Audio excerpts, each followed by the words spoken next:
Everybody, and welcome to a very clean episode here of the Outlaw Nation show, kind of mixed together with a review here. We are talking about the Beatles Get Back. We're going to spoil all three of the episodes, talk about it all. I am the Outlaw John Rocha, and these two wonderful gentlemen have agreed to join me here to have a fun conversation about the Beatles. We're looking forward to hearing y'all's comments about the documentary as well, but let's introduce everybody first. Noted Beatles fan, historian, movie critic, lover of all things Beatles, and one of my dear friends, the great Scott Mantz is here. Mantz, how are you? How excited are you to talk about this?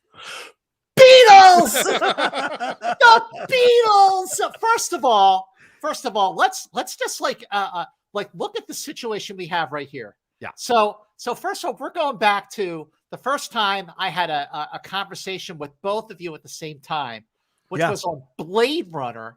And then on the CineFiles, we did we covered A Hard Day's Night. And so this is perfect that we are basically doing an episode of the CineFiles for Outlaw Nation, because we're covering the landmark documentary Get Back. And I cannot imagine two people I would rather be talking about the Beatles with. I appreciate that. We're not going to do it Cinephile style. That would be a 40-hour episode.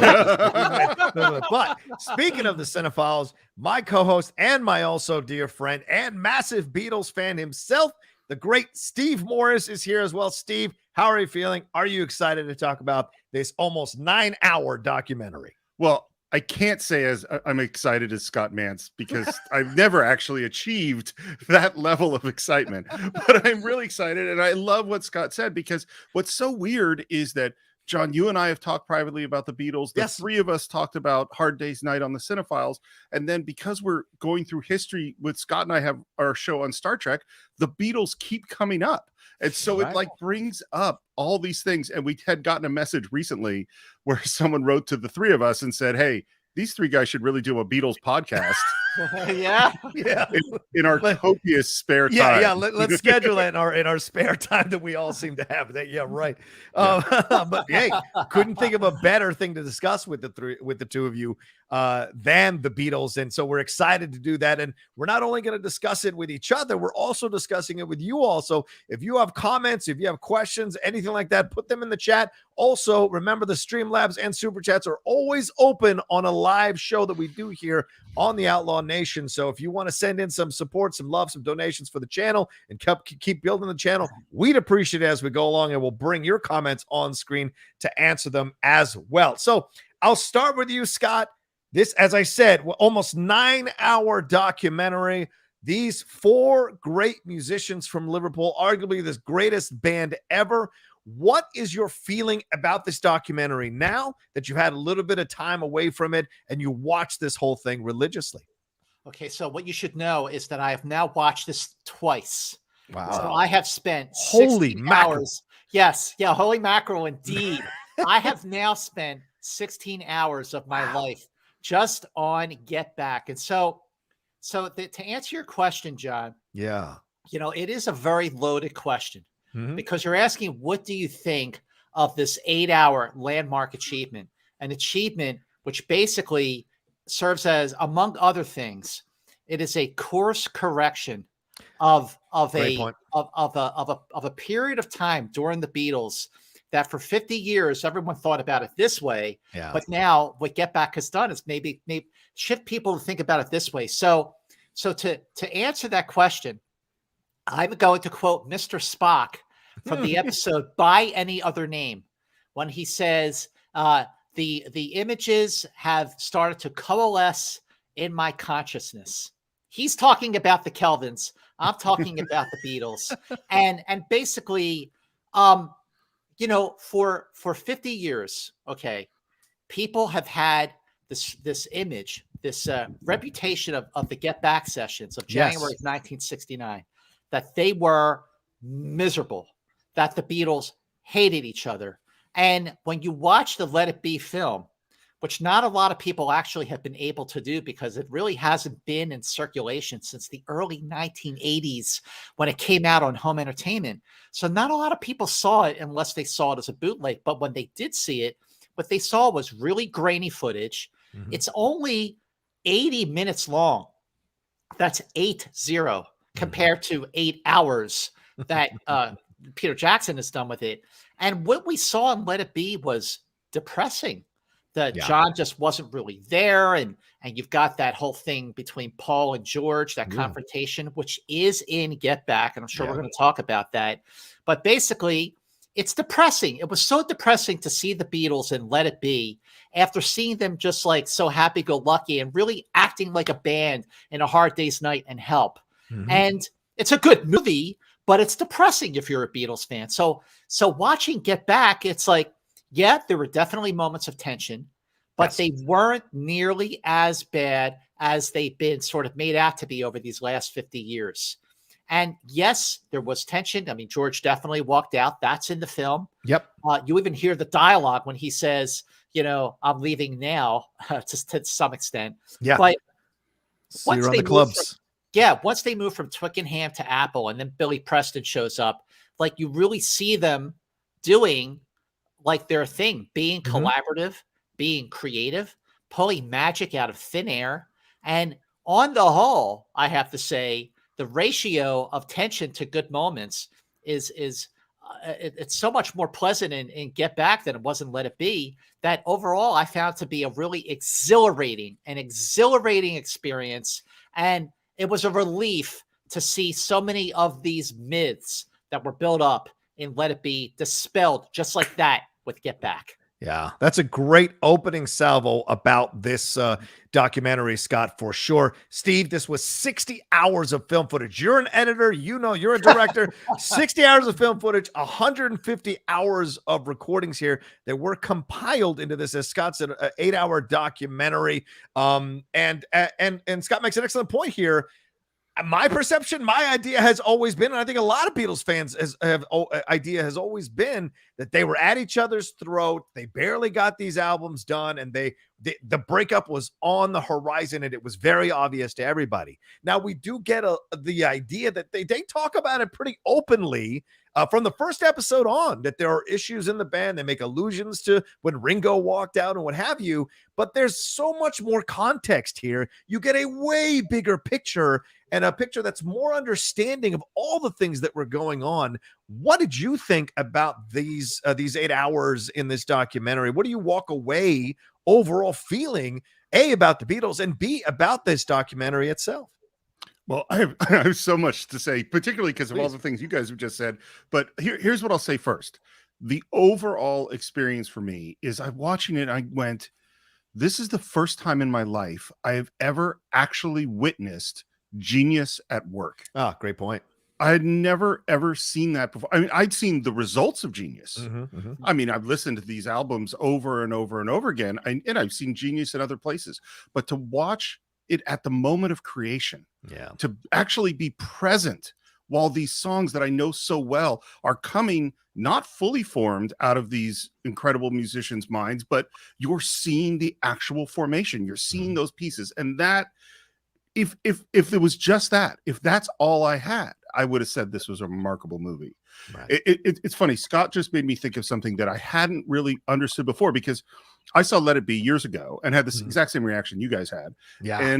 But at that time, I was not an editor. I had never edited anything. And having now edited documentaries, what I now know is that they did in Let It Be, the documentary, exactly what you do in a reality show, which is you look for the drama. Yeah. And you go, okay, here's where the conflict is. Here's where the drama is. And that's what we're going to show, because that's going to sell our movie. Right. And they didn't look at the totality of the experience, because what's so interesting to me is, like, yeah, they had fights. Yeah, there's tensions in the band. You know what? To be really honest, the three of us all have shows together. We've all had tensions. Yeah. There've been tensions in the band, because there is. But the overriding thing, is the joy they have in playing together despite the tensions. Yeah. You can't avoid the tensions, but you can tell when they're playing and they're looking in each other's eyes that they are 100% there together and they love it. Yep, yeah.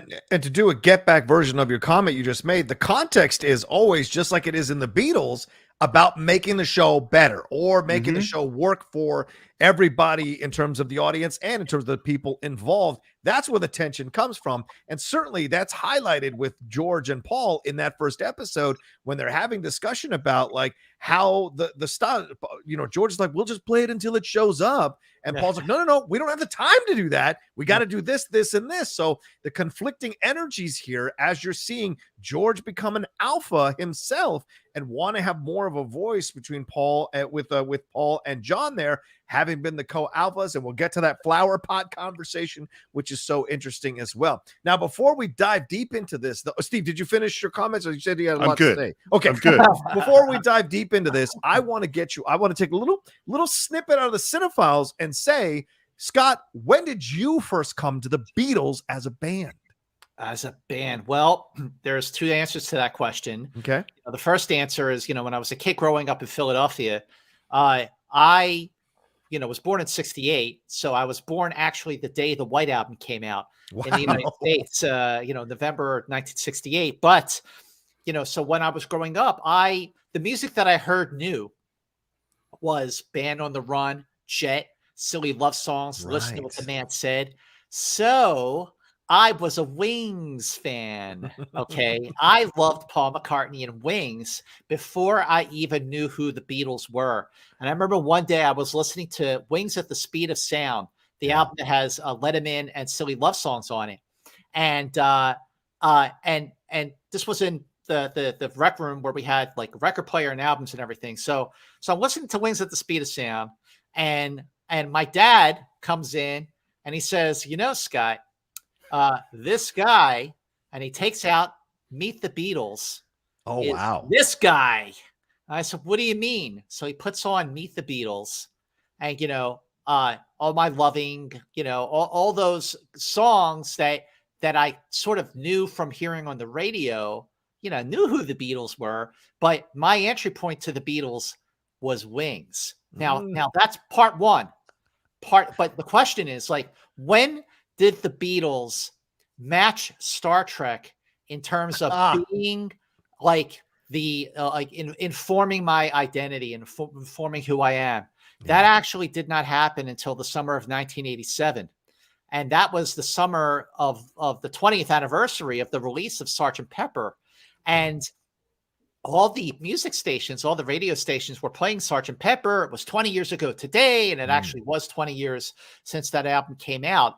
And that was also when the CDs came out for the first time. And the CDs were released the way that the albums were actually recorded by the Beatles in the 60s. So as I was getting the CDs, I was hearing the release of the Beatles music the way the Beatles intended for their music to be released. And it all happened at once. And I was hearing songs that I didn't know that were just as good as the ones that I did. So, for example, in addition to She Loves You, Help, I Want to Hold Your Hand, in my life, I'm hearing songs like Things We Said Today, The Night Before, Another Girl, You're Going to Lose That Girl, It Won't Be Long. And like every song is great. Every song is great. And that's when I went mind blown. So it was the summer of '87 that I became this guy. Okay. I love it. Steve, same question to you. And if you have two parts to it, please feel free. Scott's made me look at it in a different way by saying two parts of coming to the Beatles. First, discovering them, and then having them actually click in as something for you to be a fan of. What's your experience? What was your experience with the Beatles? So now you've challenged me to come up with two parts, and I actually can. Hopefully it applies. Yeah, because the Beatles, they existed in my childhood. Like, you just heard those songs, and in particular things like I watched Yellow Submarine over and over again when I was a kid. So I knew a bunch of the songs, but they just existed. I wasn't pursuing them. And the big moment, frankly, is when John Lennon was killed, 1980. And my sister, who's 3.5 years older than me, started getting all the Beatles albums. albums. And so, and it was, in that era where it was like, oh, my sister, she's like a teenager. I was in junior high. She knows what's going on. And so I started listening to them, and I took that little cassette player and I put it next to the speaker to record all of those albums onto my little cassette, and I carried that cassette player around with me. I made money gardening around the neighborhood, and so I would just have that little cassette deck playing the Beatles over and over and over again while I mowed lawns and pulled weeds and did all the stuff you do when you're a 12-year-old trying to make a living. And that's the moment where they elevated to this other level, and they have never ever moved from that position in my life. Wow. What about you, John? Well, I think listen, when I grew up, of course, Wings, of course, same thing, but it was the soft rock stations, right? So they would play something. They would play the slow Yesterday. Yesterday, I remember listening at 7 years old. I remember that affecting me in such a deep way at 7 years old, just the power of a song like that. So for me, that's when I first came to understand the Beatles. Mine might even be 3 parts. And by that, I mean, I understood that they existed, but just like Steve, and not to co-opt a little bit of Steve, Elvis Presley had died a couple of years, and then John Lennon died. So it was a 1-2 punch just as I was coming into understanding what it was to be a fan of something. And I remember crying. I didn't cry when Elvis died because I think it was 7, but I cried when John Lennon died because I listened to the music. I heard the Beatles music. Here's the third part.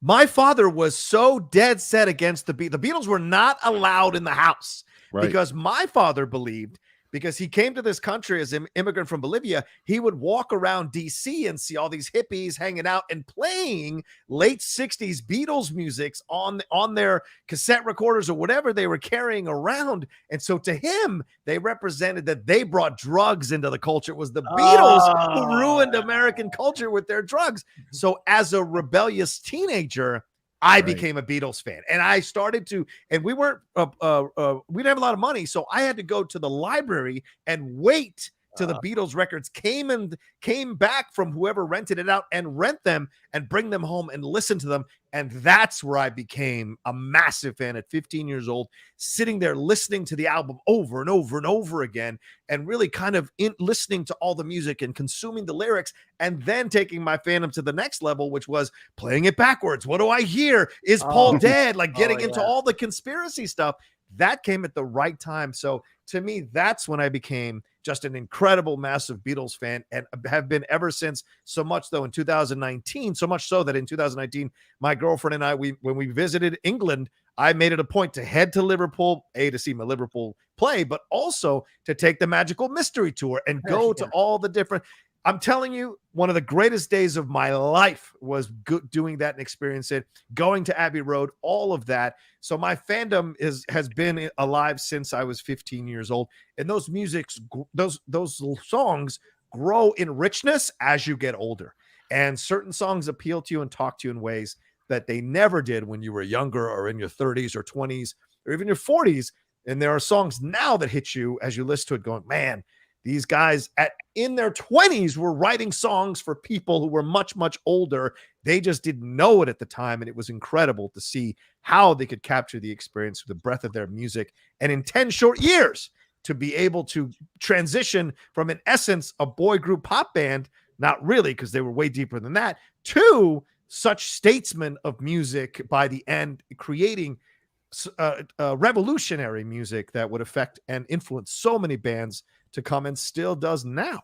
So that's my experience with the Beatles. Let's jump into this documentary, though. As we said, this is 60 hours of film footage, 150 hours of recordings.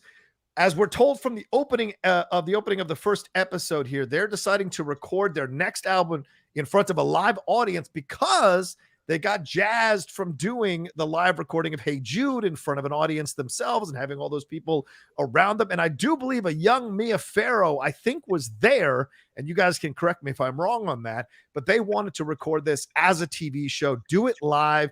Ringo is shooting The Magic Christian, which is being produced by Dennis O'Dell, who is also booked Twickenham Studios for the Beatles in January of 1969. They're in essence going to create all new music in under 18 days and they're going to take weekends off as well. That's the hubris of the Beatles at this point. Michael Lindsay Hogg will direct the rehearsals. The dress rehearsals are the 18th and 19th of January, and then the performance, the 18th with the 19th and the 20th being where they perform the songs, and they start loading in on January 2nd. But Scott, right off the bat, we see an incredible dynamic between these men. In 1969, we're on the precipice of them breaking up, and we see them go have these conversations with each other, go through these songs with each other, and you're watching these sessions like you're a bird on the wall. There's Yoko sitting next to John. There's Paul doing his thing with the bass, the back and forth, Ringo, the Happy New Year situation, like all the conversations, all of that. And Michael Lindsay Hogg just walking around doing what he's doing. And I'll have more to say about Michael Lindsay Hogg. But both. I mean, they blamed the wrong, they blamed Yoko for years. I'm going to blame Michael Lindsay Hogg for breaking it. But tell me, Scott, what was it like just over these 3 episodes, watching the hours and hours that Peter Jackson has culled here to show you the process of them creating the music that they created for these albums? Okay, first of all, what you guys have to know is that this documentary series, this 3-part, 8-hour documentary series, is going to be combed over, dissected, absorbed, studied for years to come, not just by Beatlemaniacs like us, but by music scholars, by creative scholars. And in order to fully grasp like where the Beatles were when they convened for this very challenging session, because John, like you pointed out, they weren't just rehearsing for a live performance where they were going to perform songs that they had on prior albums. As George said, no Goldie oldies, not here. No, not, you're not going to hear I Want to Hold Your Hand, She Loves You. You're going to hear brand new songs that we're going to be filmed, rehearsing, and writing from scratch. Okay. And they want to do 14 songs. That was the goal. Because that's how many songs they had on their proper albums at that time, 14 songs, and all Lennon McCartney originals, Harrison, Starkey, Ringo Starr.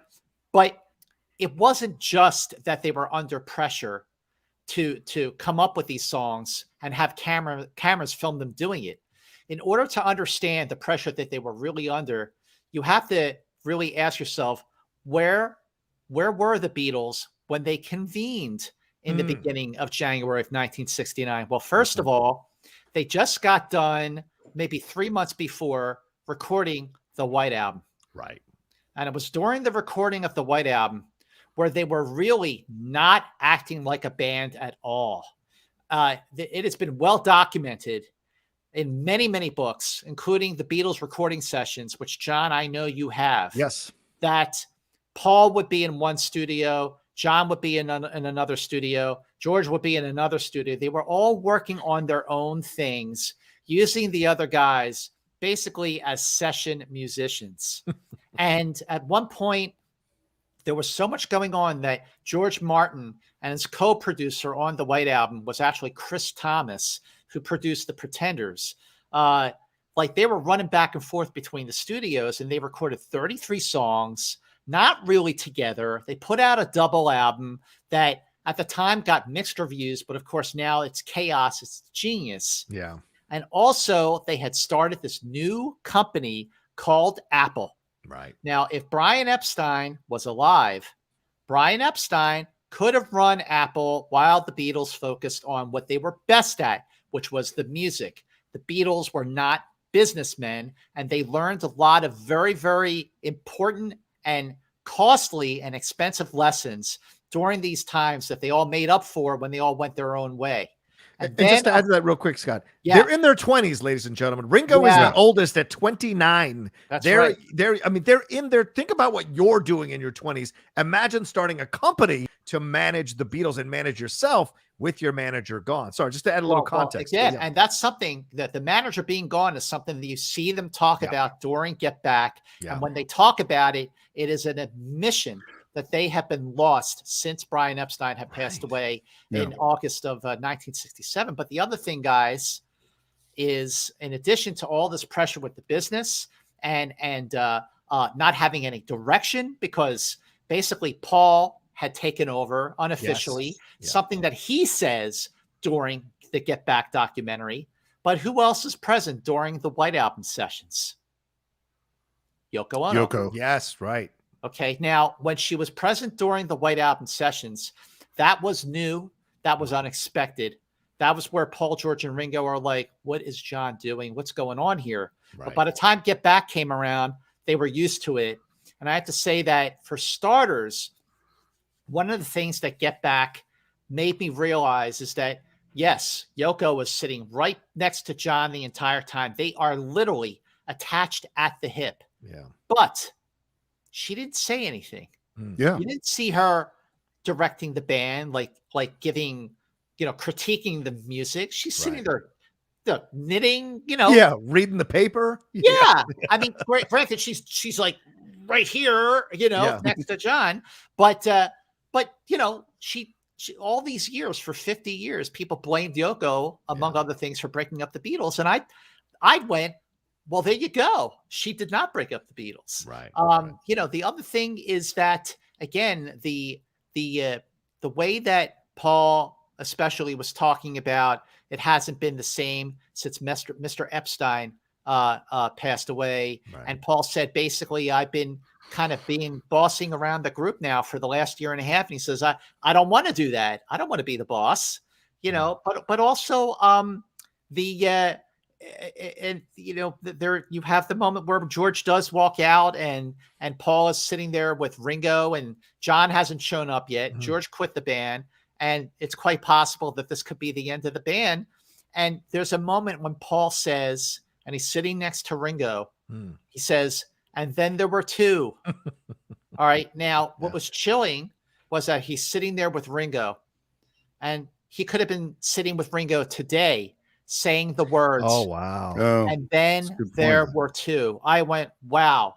There's the other comment he says about, 50 years, they're going to say, oh, they broke up because Yoko sat on an amp.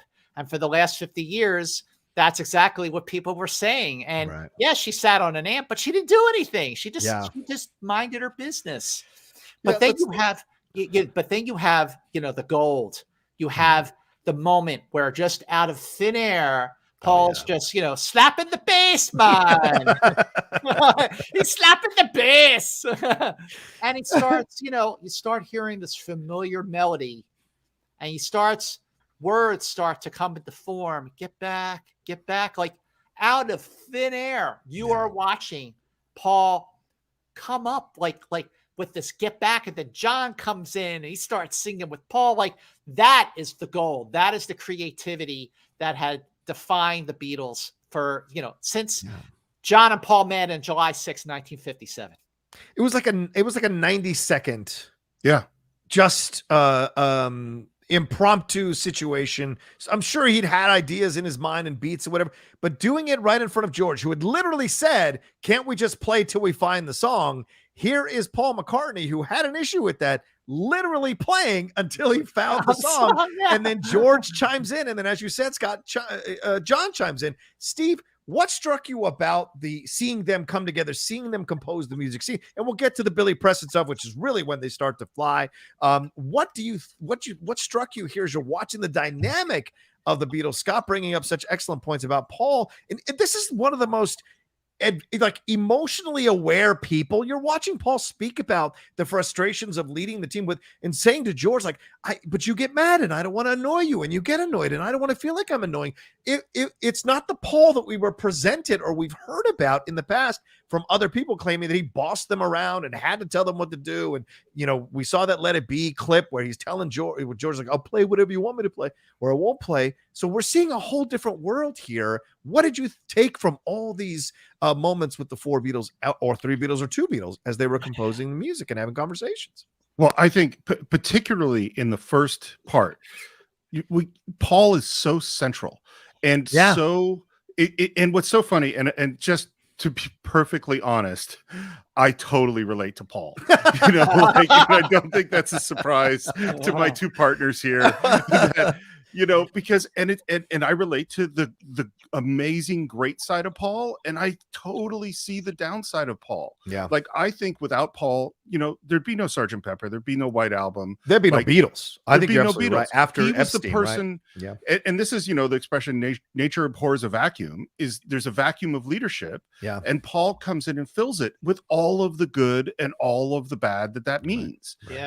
Is that I mean, because you see in that first episode, because like it's not just the get back moment, which is astounding, but then he's working on Let It Be, and then he's working on another one, and then he's working on, it's like there's the amount of creativity that's coming out of this guy, but then he's also saying to giving Ringo the beat and giving George what he should play, and you could see George's tension, and you see all that building, and this is the tension in the band. You know what I mean? Like it's just, and you mentioned the flower palette conversation. Oh yeah. That to me is astounding. Yeah. And what's so amazing about it is how aware they are. And it's that I don't think if they don't have that conversation, I think they stop. I think that's the end of the Beatles, because and I was so interested. I went back and watched it again, and I wrote down some of the things that they said. Please. And John says, because George is left, and they're talking about where the conflicts are coming from. And John says, because you're afraid how he'll play won't be how you want him to play. Right. And that's what you want me to do. And I'm not going to tell you what to play. And Paul is, you could hear him absorbing this. And then John says this amazing thing. He says, because I've been so frightened, I've allowed you to take it somewhere where I didn't want. And my only chance was to let George take over or interest George in it. Is that he's saying, and it's so interesting to hear John Lennon, who I think of mostly as this fearless person, talk about being frightened and not willing to stand up to Paul, even when things were things that he thought were wrong, and even letting George kind of fight the battle for him. I mean, like that's just fascinating. And then you hear Paul going, I don't want to be the person telling you what to do. Like I don't want that job. But someone has to do it. Someone has to do it. It's just so honest. It's amazing.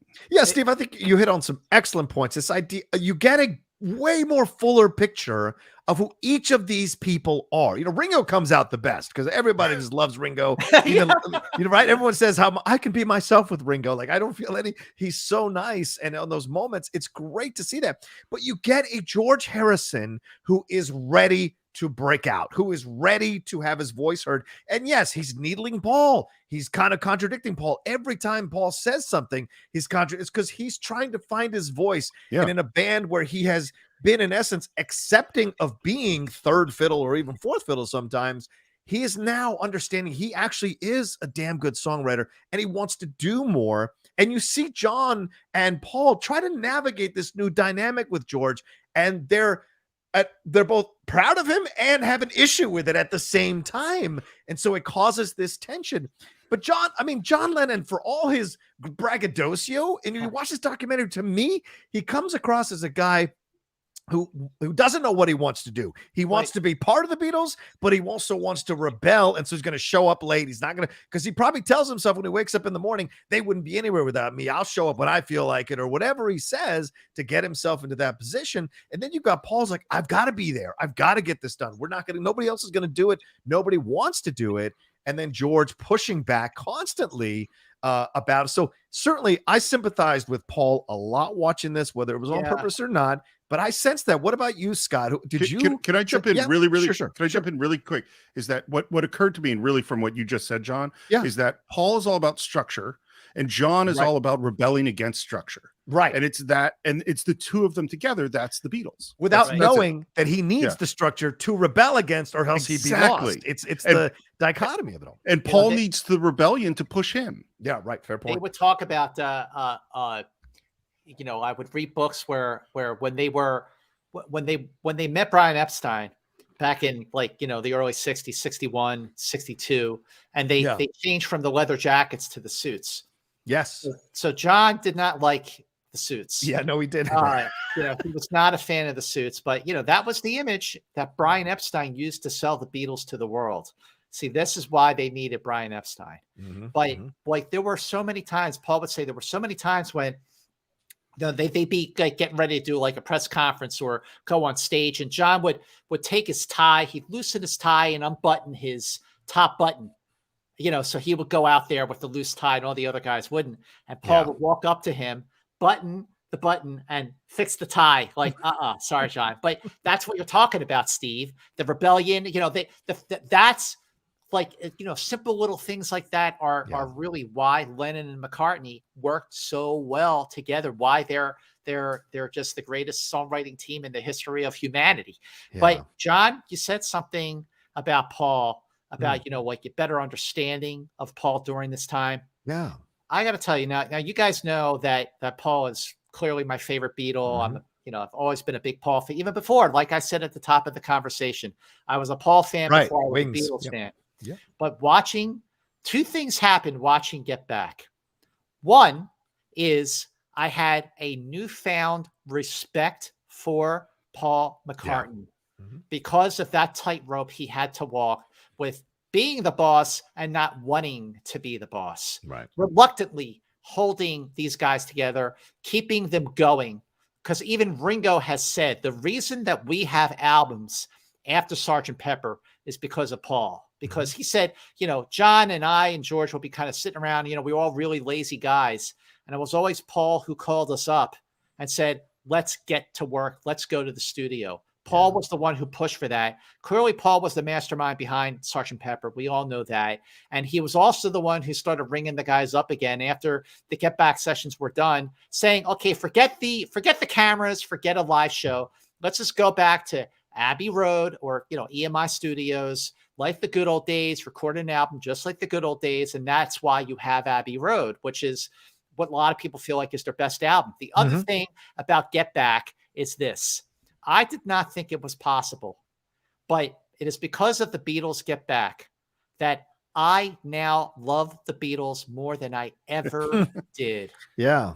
I did not think that could happen, especially, you guys know me better than anybody, but it is this newfound respect for Paul. It is this completely seismic shifting perspective of Yoko that we're all wrong about. And it is because of just the magic of seeing them, once they got past all the stuff at Twickenham and it's this big cult studio and they hated it. And then they moved to Apple and they lost a couple of days because they had to rent the equipment from EMI Studios. So they lost like 3 days and they're closing in on their deadline to do this live show. I mean, like, it's a miracle that they had anything, one song, let alone, Don't Let Me Down and Dig a Pony and One After 909.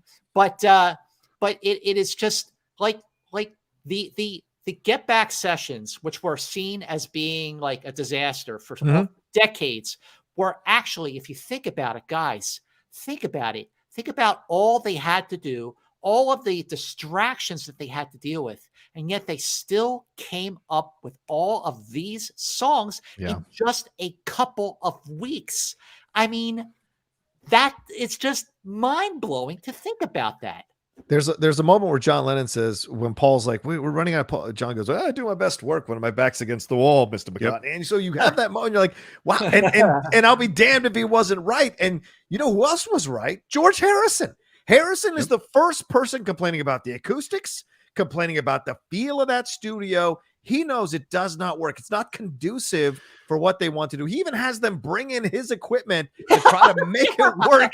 And then when he leaves and says, I'll see you around the clubs, they're bringing his equipment back out of there because that's his equipment. He paid 10,000 quid for that. So he's not going to let it just sit there to be used by the Beatles. So it's the irony is his walking out is what forces them in the second conversation to move to Abbey Road. And I think that's what brings the inspiration back. As you said, Scott, earlier, they were inspired to kind of come back together as a band and try this out again because of how the White Album had been such a separate experience. They wanted to go back to the basics of Hamburg and coming together, but it wouldn't work at Twickenham because it was too cold, too much of an aloof aesthetic.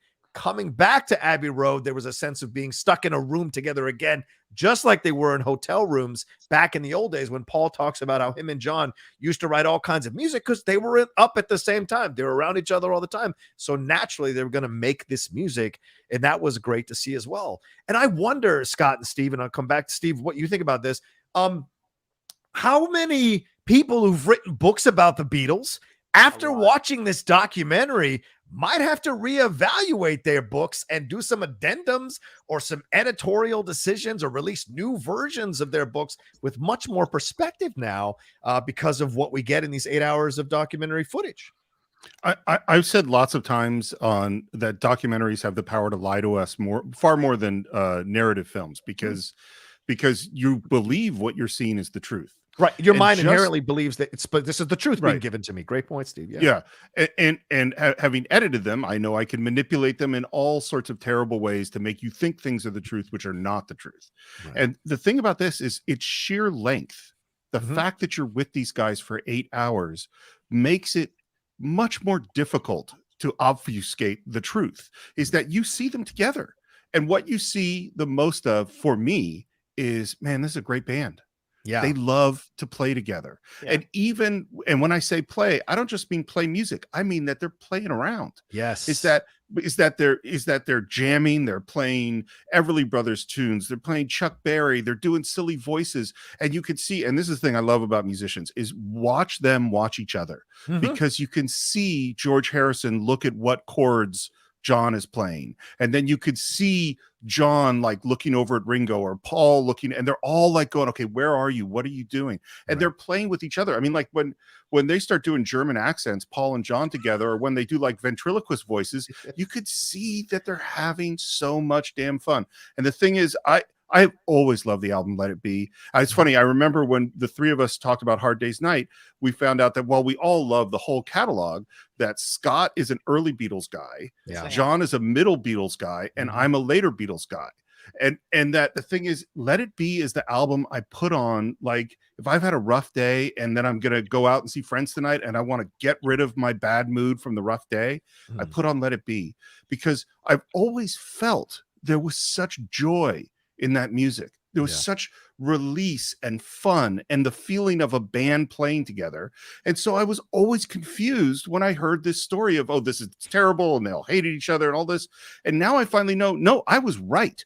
That is the feeling when this music was created. It is joyful. It is a band having a great time together. Go ahead, Scott. Sorry.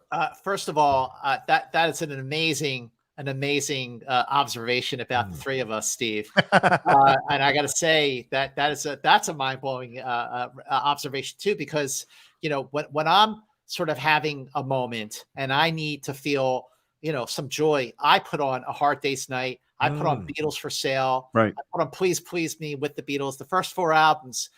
Because I always felt like because we're basically recording so much like live in the studio during those early days, that was really when they were acting like a band, when they liked being the Beatles. And it was way before like the drugs and the fame and the Beatlemania just got to them.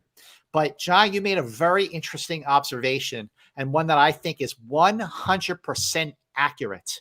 There have to be like 500 books written about the Beatles, and I have 490 of them. And I actually, when I'm done with this conversation that we're all having here, I'm actually going to go through my bookshelf and be like, for the ones that are like more about the broad history, biographies about the group, I'm going to be like, gone, bye, out of here, because there is a book. Oh my God, it just occurred to me. I just realized this during, I think it's part 2 of Get Back. There's a scene where Paul is reading a newspaper about like the problems that the Beatles are having and they're on the verge of breaking up. Right. And he's reading this article in this like fake voice, like a newscaster voice. Oh, and the Beatles are, they're not getting along. Like he's having fun with this, like basically a bullshit article written about the Beatles, how the Beatles are getting ready to break up. And John is like, they're slamming on his guitar, like providing the soundtrack to this. And at one point, the dialogue that Paul reads from the newspaper says, drugs, divorce, and a slipping image, referring to how the Beatles have fallen from grace. And I have a book on my bookshelf called Drugs, Divorce, and a Slipping Image, which was written about the Get Back sessions. And I remember when I read that book back, I would say must have been in the 80s or the early 90s when it came out. And for all these years after I read that book, I went, man, no wonder we will never see a re-release of the Let It Be movie because it must have been so miserable. And in fact, Peter Jackson and Paul have talked about this, that when Peter Jackson went through those 57 hours of raw footage, he called Paul McCartney, and Paul was like, how was it? Like, he was like, was it bad? You know, was it bad? Yeah. And Peter Jackson was like, no, it wasn't. It was really good. It was very productive. There was a lot of joy there. There is a lot of laughter and horsing around and joking around. And there are so many more moments of you guys being a band than there are not being a band. And that is why, you know, guys, when we look at this period of time, we have 2.5 weeks to do all this stuff. Yeah. If you're going to take the ratio of time that the 4 Beatles were in the same room together during the recording of the White Album from May to October of 1968, and then you look at the ratio of time that the Beatles spent together in the same room during those 2.5 weeks of January of 1969, there was a much, much, much bigger ratio of the 4 of them together in the room during the Get Back sessions than there were during the White Album sessions. Wow. And that is why, again, and this is another mind-blowing moment, I must have listened to the Let It Be album like millions of times. Steve, I love the album. It's not my all-time favorite, but I do love it. But the watching Get Back, and they're in the studio, and you see Paul, you know, singing Get Back, and it says, this is the version that's on the Let It Be album. And I'm like, that version of Get Back that they're doing in the studio is live to tape. Yeah. The version of I've Got a Feeling, of Don't Let Me Down, like Let It Be, like that's live to tape. So they basically accomplished their goal to create music that they could perform live, because half of the songs on the Let It Be album were done live to tape. Right. That was one of the many revelations and epiphanies that I had about this documentary. Yeah. You know, and I've seen some reviews now that we've had a little bit of time since the documentary fully came out, where people were complaining that their issues with the documentary was it's exhaustive hours of them recording. I understand the criticism, but by the same token, there's the moments of gold within the exhaustive recordings that allow you to see the humanization of all 4 of these men in the situation that they're in.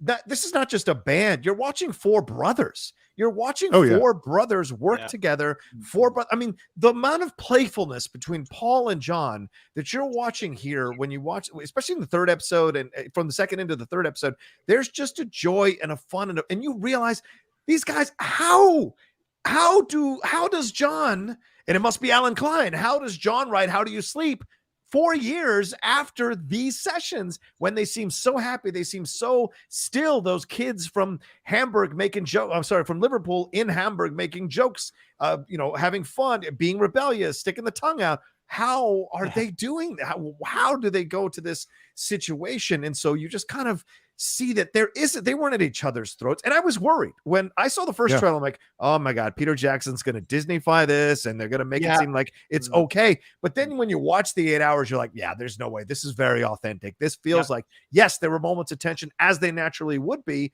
but it was about the work. And there's much more, as you pointed out, Scott, much more joy, much more brotherhood, much more playfulness with them. And it's probably the last gasp of all 4 of them being like this before everything starts falling apart when Alan Klein comes into the picture, which is kind of teased in that 2nd episode in a dreadful way. Steve, what are your thoughts on all the things that we've just brought up here? Well, there's so many. I have many thoughts. Also, the first Rubber Soul. That's right. Middle Beatles, damn it. Oh, give me all the way up until Sgt. Pepper's. That's mine. Help to Sgt. Pepper's. That's all mine. Go ahead. Yeah. It's so funny because, like, of course, I'll go back and put on Rubber Soul anytime. Of course. Beatles for Sale. Revolver is a phenomenal album. Yes, it is. Yeah. So, but to this as a documentary, what I can't know and what's hard for me to determine is how does this play if you're not a Beatles person, if you know nothing about the Beatles? Great point. And I think I don't think it's gonna play well. That's my gut. Okay. Is that I think and even for me, I really love this film. There are times where it's dragging. There are times where it's like when they're having the long conversations about set dressing and maybe changing the location of the concert, I'm like, I don't care. I'm not interested in this. I want to get back to the music. And so there are times where it's definitely like, okay, we could move this along a little faster. Yeah. But the fact I'm getting to spend genuine, what I would call quality time with these incredible people that I've admired my whole life, it's okay. I'm happy because you really get a sense that you get to know them. One of the things I think so interesting is that they say that there's this moment, and I think George says it, is that he says, my fingers are starting to loosen up because it's the most they've played together in so long, and that they're just being Beatles, they're just coming together as a band. There's so many moments where you can see that. I also think, by the way, technically, this film is incredible. Oh my God. Yes. Yeah. Go ahead. If you look at the restaurant, I mean, we know that the restoration. My God. Yeah, but I forget. Now it just went out of my head. The World War I movie is something young when we were younger. What was Yeah. that called? Oh, the one that John Lennon did? Oh, no. Peter Jackson. Peter Jackson's documentary. So much of the technique. When they come back or something, is that what you're talking about? Oh, sorry. Anyway, go ahead. Sorry. Go ahead. Scott will have it in a moment. Yeah. But all of the technology that went into restoring that. I mean, this footage looks astounding. It's they shall not grow old. That's what they shall not grow old. That was it. Thank you. So the footage looks absolutely incredible because this was shot on 16 millimeter and it was pretty beat up. Because if you looked at some of the footage from Lennon, because we've all seen some of this stuff, this looks crystal clear. You're right in the room with them. The sound, they did so much work having tried to pull bad sound out of things. Things recorded in a flower pot or on these mics when people are moving around, that doesn't sound good. And they made it sound really well. And there's something that they did that's incredible, that they did such a good job that it's almost not noticeable, is there are many, many, many, many times where they have pictures of them, video of them speaking, and the words they're saying, they are not saying. Right. It is audio that came from somewhere else. That's they just had wild sound. They just had the audio track. And then that means that the editors had to search for moments where Paul nodded his head or John turned and his mouth moved that sunk up perfectly. Yep. So it looks, but if you examine it, there's so much we're like, oh, they're not talking right now. Right. But it looks like they are. It's amazing technically. I agree with you. Sorry, Steve. Go ahead, Scott. So, John, you were talking, or what Stevie said. My fingers are starting to loosen up about George. Yeah.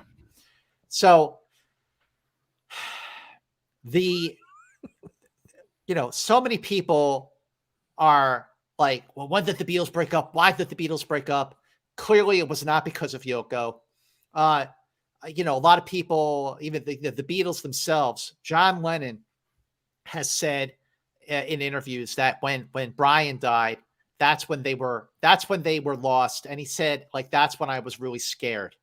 But I to think about that comment that George made about his fingers loosening up, I'm going back to the true beginning of the end for the Beatles happened on August 29th, 1966, when they played their last paid concert at Candlestick Park. Yeah.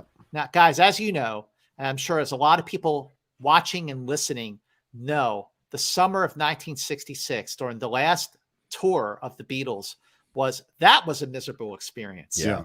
When they played the Budokan in Japan, they got criticized for playing rock and roll at a holy venue. When they went to the Philippines, they were lucky to get out alive when they unintentionally snubbed Imelda Marcos and then lost all of their security and had to get out of Dodge. And then they get to the United States, and the backlash over the comment that John Lennon about the Beatles being bigger than Jesus hitting the Bible Belt, and people are burning Beatles albums, and record sales of the Beatles actually went up because people were buying albums just to burn them. Yeah. That was actually a quote from the Ruddles. It's so interesting you say that, Scott, because both the CineFiles and Enterprise incidents are bigger than Jesus. No, nope. What is wrong with you? Nope. Go ahead. But Scott said their sales went up. Steve Morris's opinion is Steve Morris's only, and not officially the CineFiles. Go ahead. But also, they're still playing like these big venues. Where the Beatles sold out Shea Stadium in 1965, they did not sell out Shea Stadium in 1966. but they still couldn't hear themselves. They're playing these big places with these little amps, and Beatlemania just got to be insufferable. So Paul was the holdout, and he was finally said, yeah, guys, this touring has got to go. But even though they hated touring, it still kept them together as a band. Right. It kept them in the same room. It kept them like bonding with each other. Like they had each other through all of this craziness. So after the that final concert in Candlestick Park in San Francisco on August 29th, they all did go their separate ways for a while. Paul did this, the score for a movie called The Family Way. John went off to make a movie called How I Won the War with director Richard Lester, who did A Hard Day's Night in Help. And then George went to India, and, Ringo just hung out and, ate. But so 3 months later, they come back together and they start working on Sgt. Pepper. And Sgt. Pepper is I think, and I wonder what you guys think about this too. Sgt. Pepper is the last album that the Beatles recorded where they really felt like a band. They felt like a band. Don't you think? I mean, I feel like that feels like a band album compared to the White Album, which does not feel like a band album. Well, I couldn't disagree more, honestly, because this Let It Be is the album where they sound most like a band. Well, now you're right. Now, now I'm like, well, wait a minute. No, they are a band. They totally are a band. Well, even Ringo says that in the documentary. He says, Sgt. Pepper's was the last time, like, we were being a band through this veneer of what we had created. Yeah. But I want us to get back to being the band we were even without the veneer and get back to that moment. And so, certainly watching this documentary, you could argue that they are back to being a band when they're doing the stuff for Let It Be. You can feel it, especially on that rooftop. And man, what an incredible thing for this documentary to have all 47 minutes of that rooftop concert. It is not the 20 minutes you get on YouTube. There is much more. And we'll get into that concert in just a second, but I want to touch on one negative thing and the other stuff we can talk about. Let's get to the villain of the piece, the director, Michael Lindsay Hogg. By the way, I don't have a negative thing about Michael Lindsay Hogg in terms of as a director, because I enjoy that VH1 Two of Us film he did with Aidan Quinn and Jared Harris. I thought he did a great job. You haven't seen that. I think it's on Amazon Prime. You can watch it. It's actually a damn good kind of look at it's exactly. A conversation that you really hope that John and Paul had in 1974. Yes, 76. And Aidan Quinn shocked the hell out of me in what he was able to do in that. Jared Harris, a natural John Lennon. Ian Hart being a good young John Lennon. This guy being a great kind of older John Lennon. But anyway, I didn't go in thinking I was gonna not like Michael Lindsay Hogg. When this documentary was over, I wanted to punt that guy across the Thames. What did you guys think about Michael Lindsay? I mean, he was trading fandom with Linda McCartney. I'm a bigger fan than you are. I mean, like, even Linda goes, "Oh, great, we're gonna fight about that now." So it just was, and him pushing them to perform in Libya and in a children's hospital. Not people who are like really sick, just people with broken legs. Just that, it just was mind blowing to hear some of the stuff that came out of his mouth. Well, I'll go to you first, Steve, on this one. You're the director. If this was a direct, I mean, what would be your reaction if you were in the room with some of the stuff and some of the arrogance and the way he sat and the way he spoke to them as if he's on their level? What did you think about this whole thing with Michael Lindsay Hogg? Well, you just hit on the key thing. The presenting the arrogance that he's on their level. Yeah, that's the key thing. And to me, the whole time of like, this is the most insecure person I've ever seen. Like, he's just so desperate. And I get it. You're now sudden, because when you're the director, you're on some level the boss. And so he's coming in like, okay, I'm working with the greatest band of all time, geniuses who have repeatedly produced anything beyond anything I've ever done. And now I somehow have to take charge of this situation. And so it's so much bullshit. Like, he's just throwing out all this stuff that's just like, what are you talking about? We're going to go to Libya and we're going to do that. It's like, what's happening? And it's so, honestly, the forbearance and gentleness of the Beatles to like tolerate him kind of amazes me, because it's just, and again, I'll go back to, I think he's really insecure. I think he just didn't have, and he's in a situation where, wait, we're supposed to produce the first live television concert of this incredible band, and we're doing it in 2 weeks, and we don't know what the songs are. We don't know anything. I mean, that's an impossible job for a director. I'm like, what are you supposed to do? Well, I mean, but he's had experience with them, Scott, right? He directed their music videos for which were called music shorts at the time. Paperback Writer for Rain, for Happy Jack, and then later for Revolution. And Don't Let Me. So eventually they, just took from the Let It Be sessions, but he had experiences with the Beatles before. He had directed the Hey Jude live situation, which is why he was selected to be a part of this. So why does he come across this way when he's already worked with these guys? It seems weird. You know what? It just occurred to me hearing you guys talk just now. Yeah. So first of all, I agree with you completely. Michael Lindsay Hogg is an insufferable asshole.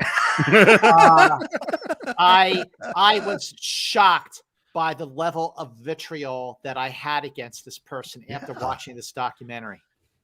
So, but hearing you guys talk just now, it made me think. So the version of Let It Be that we got, that he directed himself, was 80 minutes long out of 57 hours of footage. We are seeing Peter Jackson's version of this. Okay. All right. So Peter Jackson goes through.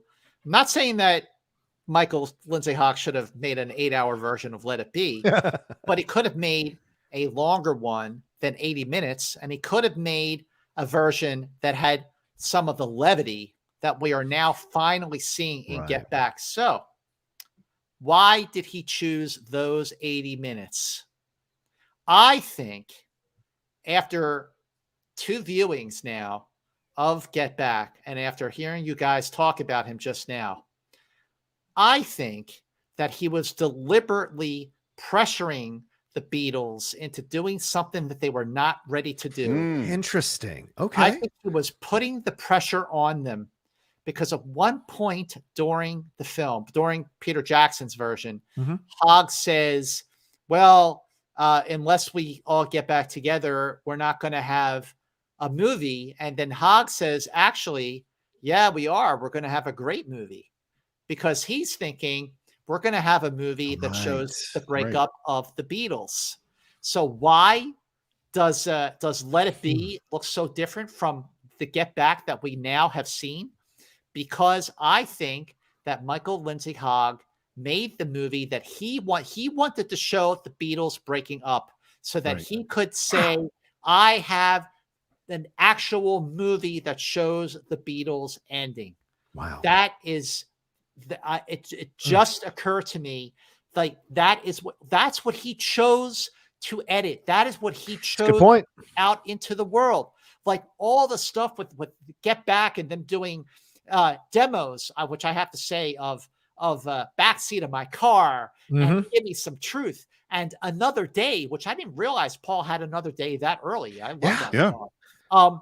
I think that Michael Lindsay Hogg was pushing for them to crack so he could have that all on camera. That's horrific to think about, considering the Beatles took him under there, let him direct their music videos. And here he is wanting to possibly purposefully direct their breakup and get some kind of fame off of that. That's really disgusting to think about, yet completely not something that would be out of the realm of possibility.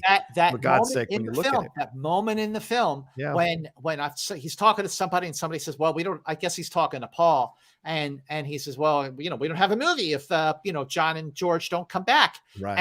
And Hogg says, actually, yeah, we have a great movie if they don't come back. And I'm like, fuck you, man.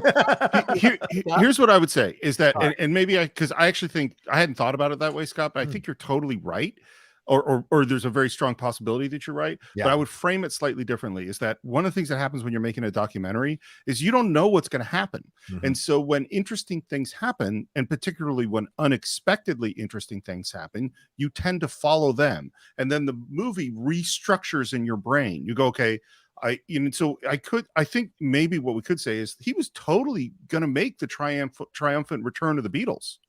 But when he didn't have the triumphant return of the Beatles, his brain is going, what kind of movie can I make? Where's a movie here? And then then George walks out and he goes, oh, I got a different kind of movie here. Yeah. He was playing until the movie showed up, basically, is what you're saying, Steve. He was playing until the movie showed itself to him.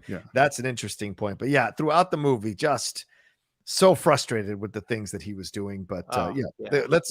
let's move on. There's a super chat that came through from Philippe Hunt. He said, "What is your favorite band member, song, and album? The best moment of the documentary for me was the Rooftop concert in Octopus's Garden being made." Please don't let me forget. I want to come back to something you were alluding to, Steve, in just a second. But let's answer this question from Philippe. And remember, ladies and gentlemen, Streamlabs super chats are open. Send in your stuff. The Streamlabs address is pinned in the chat there. Who wants to go first? Favorite band member, song, and album? Are these solo or are these Beatles?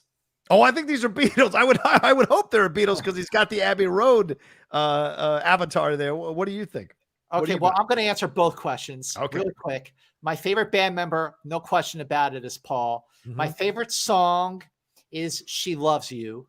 And as you guys know, I'm an early Beatles fan. And even though She Loves You is an incredibly popular song, it was the highest selling, the biggest song that the Beatles sold in the UK, not in the world. But I just feel like everything that I love about the early Beatles, the camaraderie, the joy, the energy, the vibrancy, the infectious spirit, the happiness, and the fact that it was a 50-50 Lennon McCartney composition. Like they wrote it next to each other, sitting across from each other in a hotel room at a gig in Northern England. I just love that it's actually a Lennon McCartney original. My favorite album is A Hard Day's Night because such a good album. A Hard Day's Night is the only Beatles album where all of the songs are credited to Lennon McCartney. There's no Harris songs, there's no Starkeys, there's no cover versions, and that they recorded the Hard Day's Night album while they took over America, filmed a movie, toured the Netherlands, Denmark, Australia. So much was going on, and yet they had this perfect, joyous 30-minute album. Solo music, still Paul. Favorite song is Band on the Run. Favorite album is Band on the Run. All right, Steve. Okay, you guys know I'm not the best at picking my favorites of things. When I was younger and first discovering the Beatles, I would always say my favorite Beatle was John, and because I think somewhere inside of me I wanted to be the rebellious, artistic, bizarre kind of person. It's Paul. Paul's my favorite. Having watched this documentary, even more so, I relate to him so much. That's one thing. I think it's not any part of this is my favorite Beatles song, but I love the medley on side 2 of Abbey Road. There's something about that progression of songs, and when you finally get to Golden Slumbers, it's just such a amazing release. And like, just a quick digression is I went on you go on a YouTube rabbit hole. I suddenly saw a thing of, I think the first one I saw was person has never heard Bohemian Rhapsody before listening.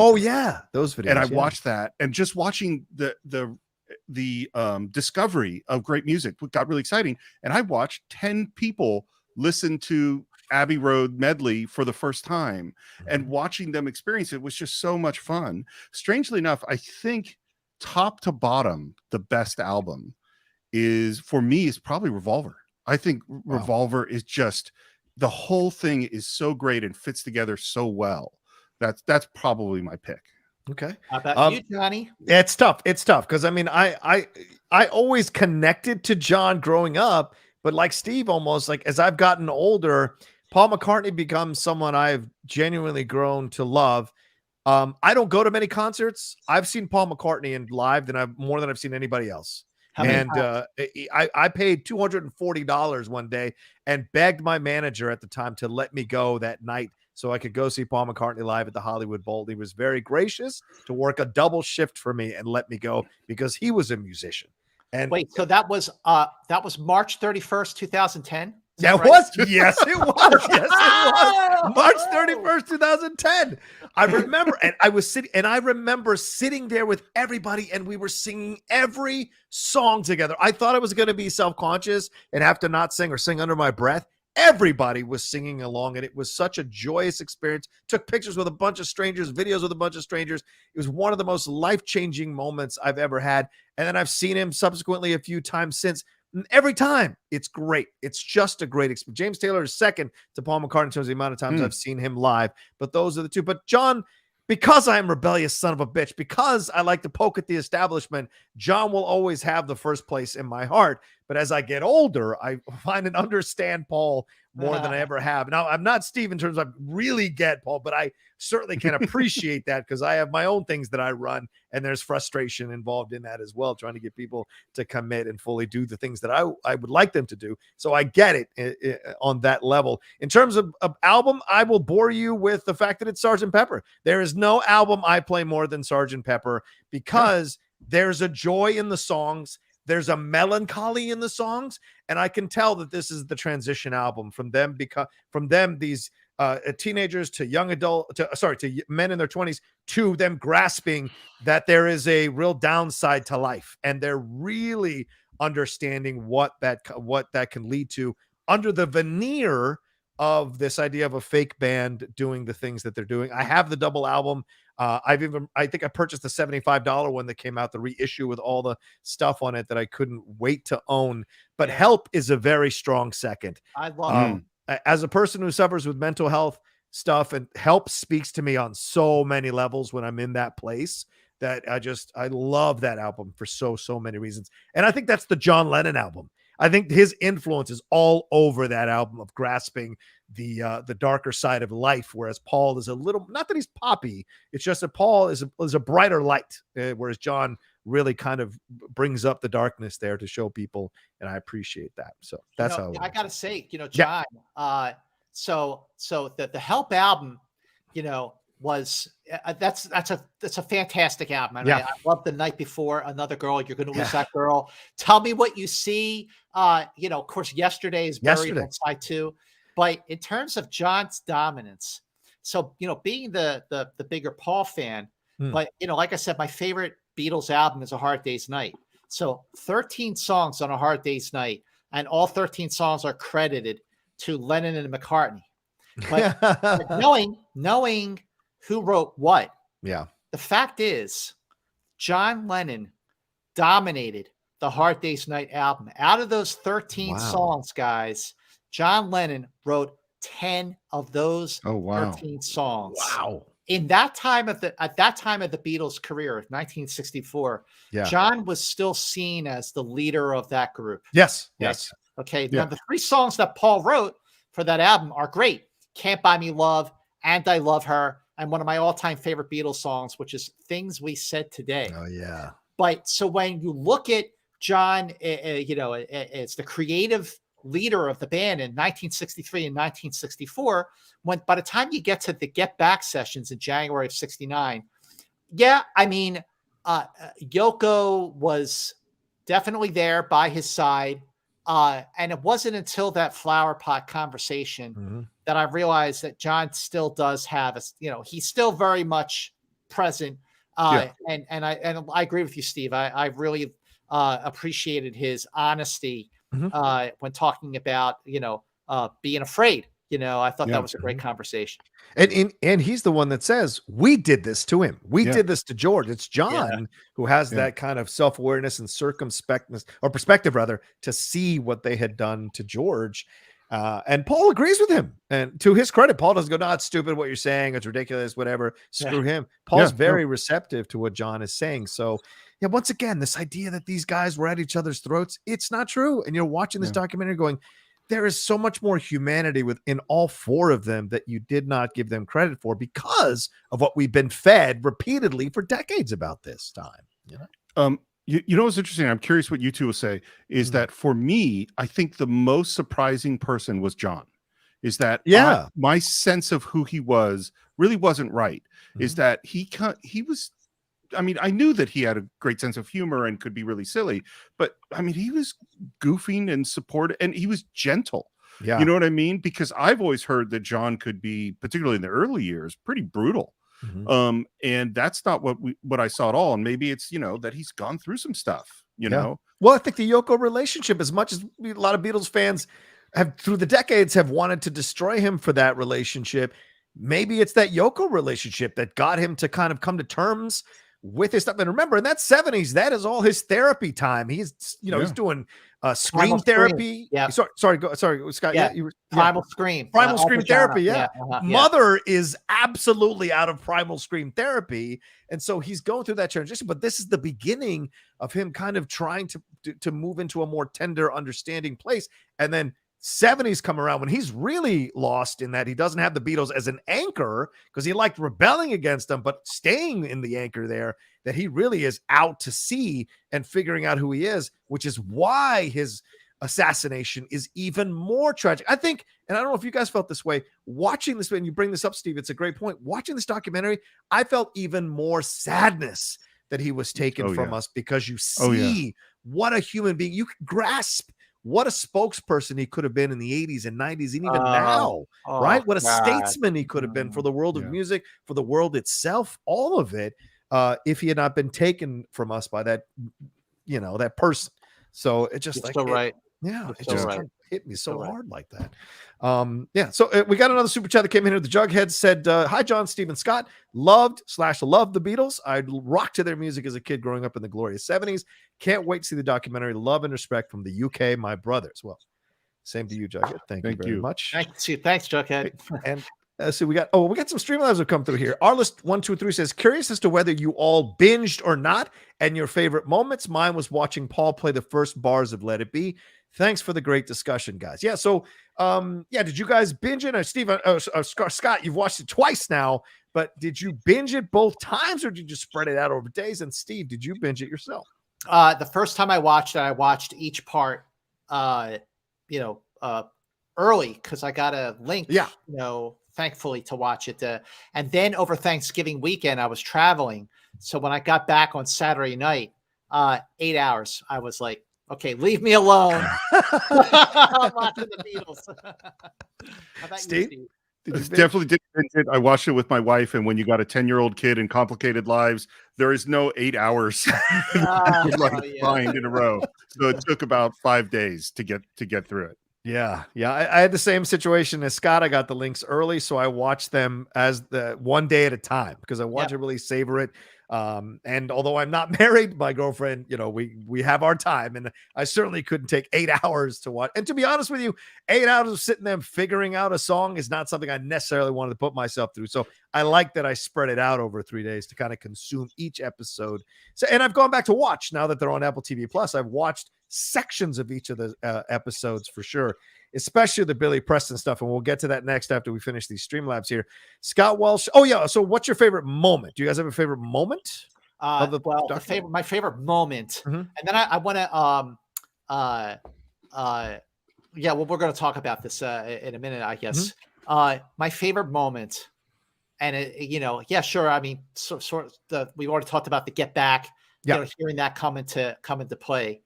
But when they're on the roof and the cops make it up to the roof and Paul turns around, around. Yes. And then he goes back to the microphone and goes, woo! That was my favorite moment. Because it touches back to what he's the one that said, I'd like to do a concert where we're trespassing and the police have to come and get us. How prescient was that when that smile links so perfectly with that moment in the first episode. So great.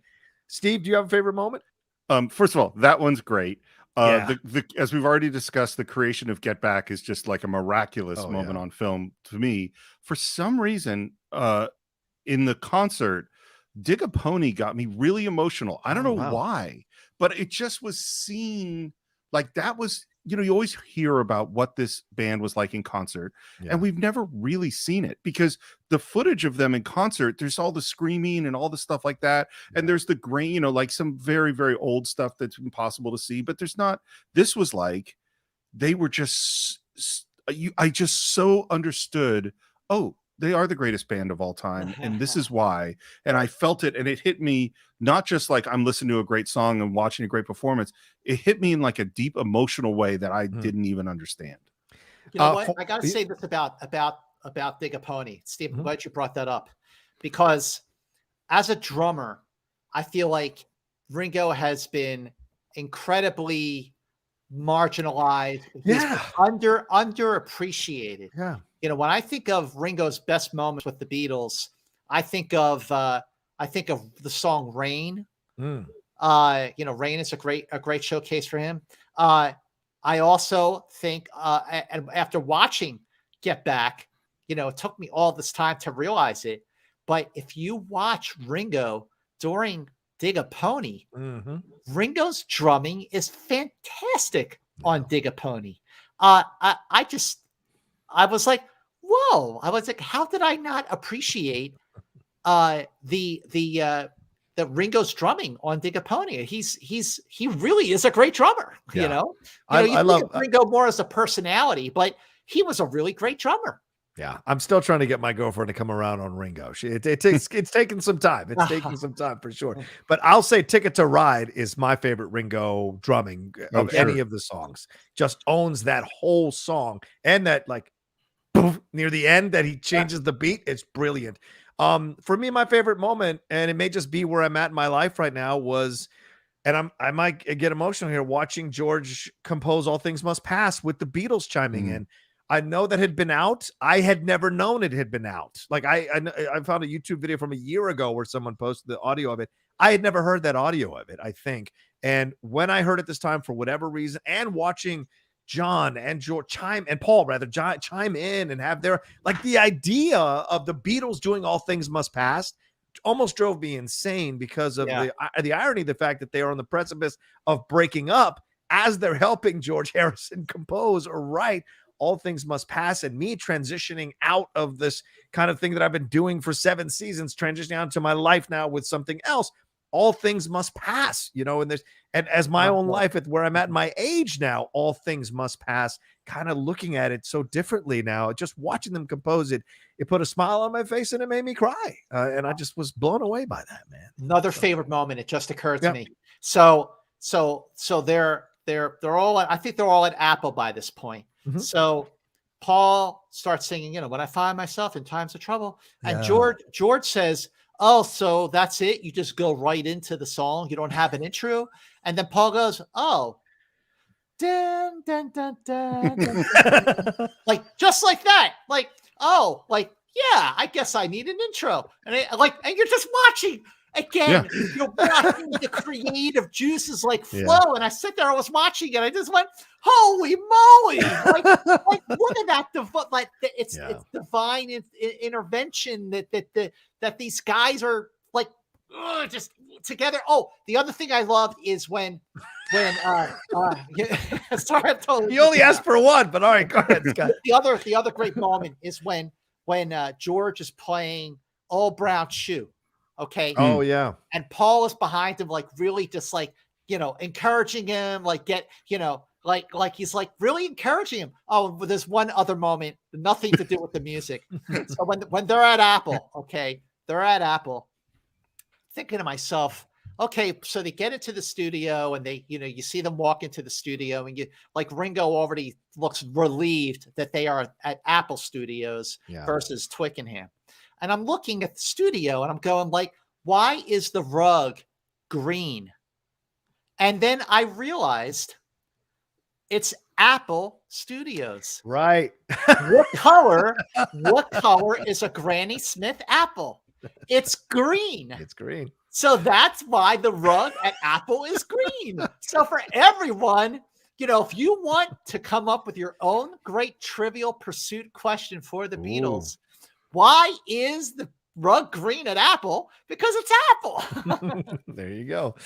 We have a long overdue Trivial Pursuit game to play, Scott, yes, at some point with those guys. Scott Welsh says, love hearing you three talk about the Beatles. Was funny to hear Paul making he's very clean and a Jimmy Nickel joke about Tripoli. So true. Also, Heather McCartney as a kid screaming into the mic like Yoko and John encouraging her on was adorable. That's true too. Look, when Yoko's screaming into the mic, it's not my favorite moments of the documentary, but having them come together to encourage it, then there's a kind of real cohesion, and having Linda and Yoko even sharing some kind of smiles and laughs in conversation as well was a nice change. Scott Walsh also says, do any of you have a 6 degrees of separation from a Beatle? In 1964, my great uncle, musician named Carl Denver, played a variety show side by side with the band. We actually have audio of the Beatles playing and my great uncle singing with the Beatles. Wow. Do Wow. any of you have a 6 degrees of separation from a Beatle? Well, I would say that I have met Paul McCartney 4 times. Wow. So there's no degrees of separation there. So then mine is 1 degree. Scott Mantz. There you go. Boom. Yeah, mine too. Yeah, Done. yeah. And my other degree of separation from the Beatles is this photo. Hang on. Hang on. How is it not behind you? So there's me. Oh, and Ringo. yeah. Okay. That was taken on July 7th, 2015. Wow. I interviewed him at Capitol Records, Capitol Studios, up on Vine. And I was asking, I was interviewing him, but at the time I was working for Access Hollywood. So when we were done with the interview, I said, wait, I have a couple more questions. And he goes, okay, sure. I said, do you believe in a love at first sight? And he just goes, yes, I'm certain it happens all the time. And I said, oh, well, what do you see when you turn out the light? And he goes, I can't tell you, but I know that it's mine. And I'm like, score! That's awesome. Jughead said, I appreciate Stephen Scott's choices, but I agree with you. John, Sgt. Pepper is also my favorite Beatles album. A Day in the Life is my favorite Beatles song. Getting Better and With a Little Help from My Friends are second and third, respectively. It will be just like the Blockbusters days when I see the doc. Well, Blockbuster days when I see the doc. How funny. Absolutely. And we'll reach a third one when you send it in, Jughead, but let's move on here to the rest and keep sending. We got about 30 minutes left in the show. So if you want to have a Streamlab or Super Chat answered, now is the time to start sending it in. Let's talk about Billy Preston. How can we not bring up Billy Preston yet? We're an hour and 25 minutes into the show. Billy Preston, Black Lives Matter, ladies and gentlemen. A black man coming in and saving these Beatles, kind of adding a little more, bringing them back together, saving this white group. I mean, wouldn't you know it? And he's such a great energy in the room. My God, so fun playing around with them, doing all this kind of stuff. George Harrison kind of previewing that he might be coming with a conversation about Ray Charles. Steve, what was your reaction to Billy Preston coming in? Your reaction to seeing him, and especially during that third episode, seeing him jam with the band there fully in Apple Studios. What was your reaction to all of that? I don't know if we'd be watching this documentary if Billy Preston didn't walk into that studio. That's absolutely true. Both his joy and his personality, like you can feel in every single time that it cuts to him that he is just so happy to be there, that he is having like one of the great moments of his life. His playing is incredible. Absolutely. I mean, I think he's more sure of himself top to bottom than really any of the other Beatles. I mean, part of it is he's not writing the songs, but but he is just so good. And that sound, the sound of him on keyboard, is so much what Let It Be is about. It's part of what makes that unique. So I can't say enough about how amazing he is when he comes in. Yeah, Scott, what was your reaction to him coming in and seeing the energy just change in the room? It is like night and day. I mean, not that the night was that dark. I mean, the Twickenham stuff wasn't great, but it wasn't as bad as I thought it was all these years.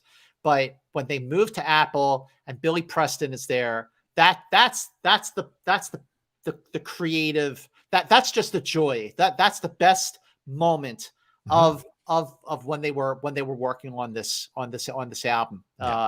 And like, can you imagine Get Back without that, keyboard solo? Can you imagine Don't Let Me Down without the keyboards? Can you imagine the One After 909 without it? I just think he fits so perfectly that it's a shame they didn't really make him a permanent member. They broke up before they could make him a permanent member. That's a great point, Steve, because he, more than anyone else, and as I know Epstein gets the fifth Beatle moniker, but to me, to be a Beatle, you got to be part of that band. And although, we had Pete Best Martin, and you had Stuart Sutcliffe. Here we have Billy Preston fully being a part of these. He slid right on in seamlessly. And Steve, I think you're absolutely right. He wasn't overwhelmed by the situation at all. Once he sat down behind those keys, that's his world. and he can play along with these guys. And he injected he injected soul into these songs that I now watching and listening and seeing the creation of them seems so evident to me in a way that it never has when I've listened to these songs in the past. So I thought that was a great way to change the perception of that music and what was really influencing the driving force of that music as well with Billy Preston. So yeah. What's really interesting to me about Let It Be is it's both a culmination of everything they've learned about music and a return to their musical roots, because you can feel the American blues and rock and roll and all of that stuff. Yeah. But it's through the filter of these guys who are now mature musicians and songwriters. So and again, I think Billy Preston literally he gets them back to that. Yeah. To coin a phrase. Exactly. But guys, you know, we have got to talk about the last 45 minutes of this movie. Yeah, the Rooftop concert. The Rooftop. Now the 20 minutes of the roof that we saw in the Let It Be movie, clearly the best part of the film. Yeah, and I knew that we were going to see the entire concert, which means that we're going to hear it Get Back a couple of times. Yeah. I think we hear Don't Let Me Down or Dig a Pony or Don't Let Me Down a couple of times. But what I did not expect was that they used all 10 cameras, and that you've got like Peter Jackson did a Woodstock thing where he's splitting the screen, not just into 2, but sometimes into 3, showing the same moment from 3 different angles, or he's showing we're on the roof and they're singing I've Got a Feeling, and then downstairs at the front office the cops are saying turn it down or I'm going to start making arrests. By the way, you didn't have that audio in Let It Be of the cops talking. You saw them, but you didn't hear them, and you're actually hearing the cops say, well, can they turn it down? When the receptionist is like, no, they're recording music, it has to be on. And they say, well, you better do something or we're going to start making arrests. I'm not kidding. And I love some of the on the street interviews. Yeah. Oh yeah. Where whoever's doing the interviews, I don't even know who that person is who's like talking to the people. So he goes to these 2 girls and he goes, do you know who's playing? And this blonde girl looks back at the guy and goes, it's the Beatles, obviously. What are you, you idiot?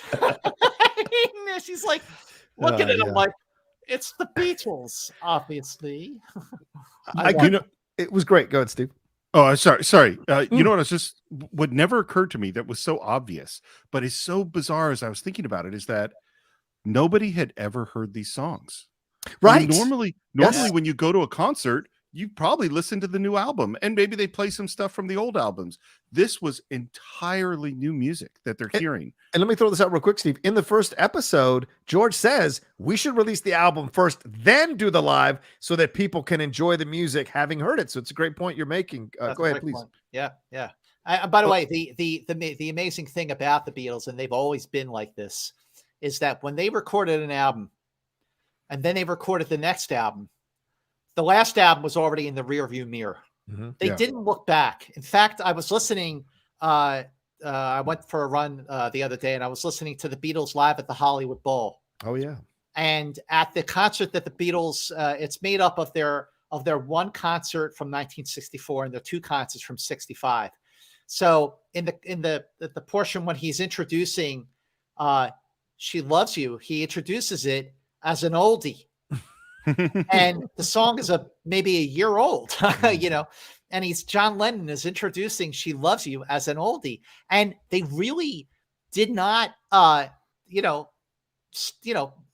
wasn't like shut up and play the hits. Like they really, once they recorded an album, put the finishing touches, put it out, maybe did a couple of appearances or whatever, but then they moved on. Like none of the songs on the Get Back Rooftop are oldies, not even from like the White Album. It's really amazing. Yeah. Steve, finish your point there. You said? Oh, just the only other thing I was going to say is that what I didn't really see as well, because I hadn't seen it from the Let It Be footage, is like, basically nobody could see them. Yeah. No. I mean, they're really invisible unless you climbed up on one of those other roofs.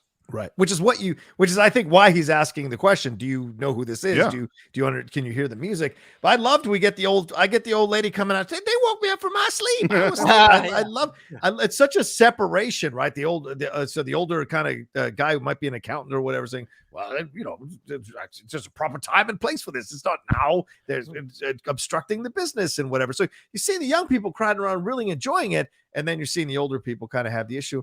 And then we see the cops, as you said, Scott, which I think is great, because the guy says, we even get a fuller picture of the police.